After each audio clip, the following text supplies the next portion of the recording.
Hello, hello. Welcome back. April here with Alea Creative. We are finally finishing up this page. We are going to go in, finish this up with our Vivivia colors. I am so excited to share this with you. Thank you for watching. Don't forget to like and subscribe.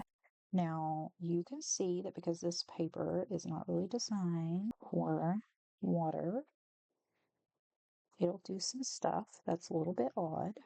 But that's okay. Not making a masterpiece here. We're just playing in our journal, creating, having some fun. Okay. Again, similar to what I was doing before on this page, zero plan, no clue what I'm doing. So with this one, you don't get an orange pre-mixed like you do in this one, but it's very easy to mix your orange with this yellow.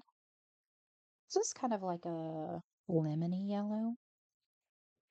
Okay. And then some red. I wonder what would happen if we mixed it with the metallic red. That seems, ooh, okay, that looks a little bit like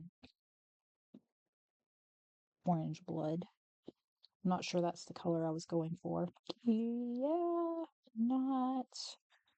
And you can see that this paper, they don't flow into each other like they might on watercolor paper. It's just what happens whenever you are using watercolor supplies. I really hate, I really hate that.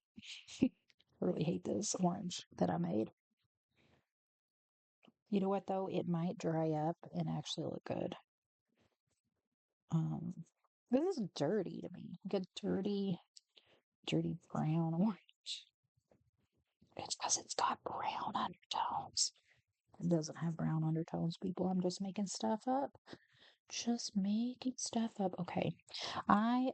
Don't want to do that anymore. I don't like what's happening, so I'm just gonna go in with the metallic. Are you just covering up your whole page with paint? Probably. Ooh, let's do this. Let's make some marks.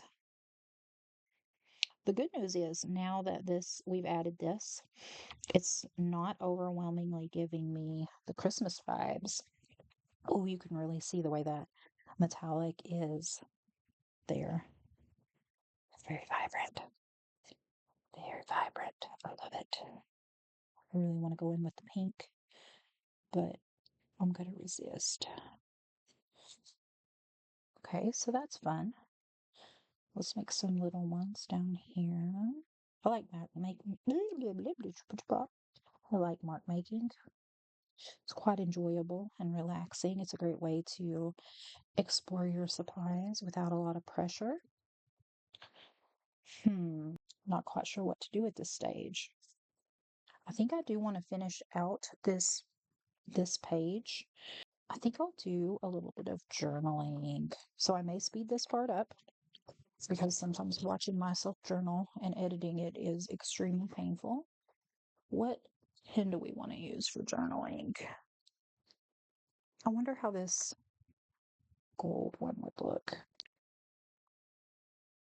Sometimes I start off with an intention to do something like I'm going to journal, and then something else happens when I put the pen on the paper.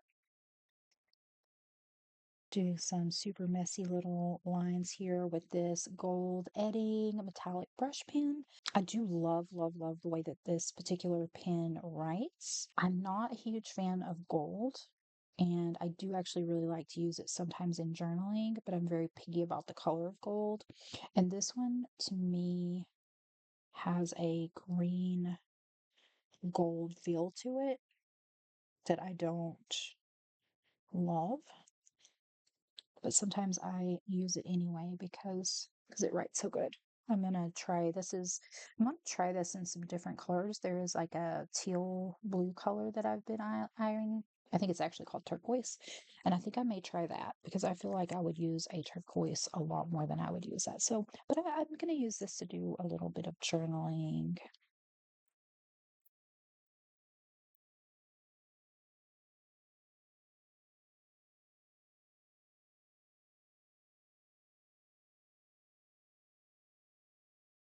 So I'll probably speed this part up, but just in case I don't, I'll go over what I'm doing here so it won't be complete silence. So as far as hand lettering or journaling or writing goes, sometimes I like to go back over my letters after I write them just to fancy them up a bit. And sometimes I don't. I just do what I want. And you may say, what is this strange mix of handwriting that you have here?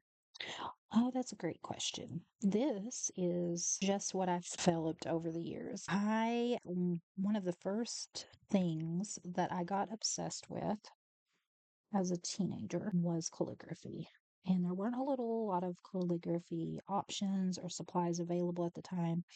But I know that I did eventually get a calligraphy pen that had like one color and then it had like a little instruction. And I checked out a book from the library and I got all serious about trying to learn calligraphy. Really enjoyed it, but I didn't really love holding the pen at the proper angle. And it found that it hurt my hand a lot, as you can see. I've done a lot of writing by hand my life as a writer, and it has caused a little bit of a deformity there in my fingers. It's my writing fingers and art. So sometimes it's hard for me to hold my supplies in a way that is different to me. So I did learn how to do it, but I find I didn't enjoy it. It was too painstaking and tedious.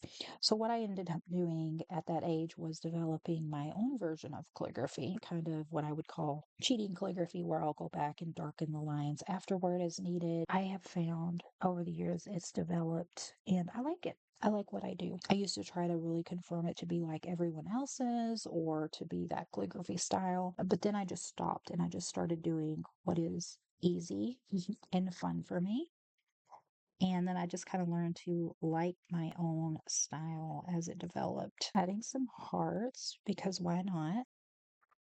So I must say that with all of these, with the zebra doodlers and these, I love that they are vibrant colors, which is not surprising to me because I love some vibrant. I didn't leave enough room for the word that I wanted to write. Sometimes I'll just chop it in half, but I decided to put a heart there. Really going back and doing some heavy lines on the creating one. Okay, fabulous. All right, so I'm going to say that that is finished. I promise this is actually a gold. It is. It looks brown. Found, but it is not. All right. So thank you again for joining me. I hope you enjoyed this. I hope that it inspires you to create, play with your supplies. Even if you don't have these supplies, get out the supplies you already have and swatch them. It is a very valuable way to try things out. And I do it